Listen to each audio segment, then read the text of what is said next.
want you to know that it is very important that we recognize that this is God's body, not man's.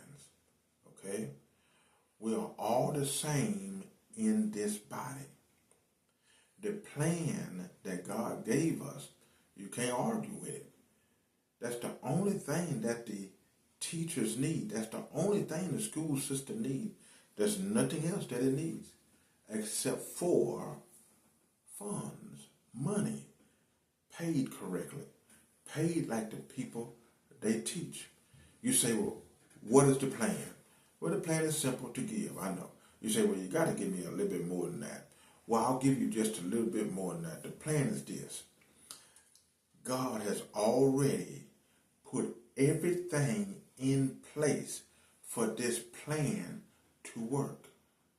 God has already put everything in place for this plan to work. As a matter of fact, everybody in this plan has been practicing their parts. They already know what to do and are very well at it. Period. We take up the funds, okay? We take up the funds. Once we take up the funds, we give it to a bank. Banks will come running to want to handle the money that's going to be taken up because the body of Christ is massive. It is bigger than it has ever been and is more visible than it ever was. The body of Christ is massive. We take up the funds.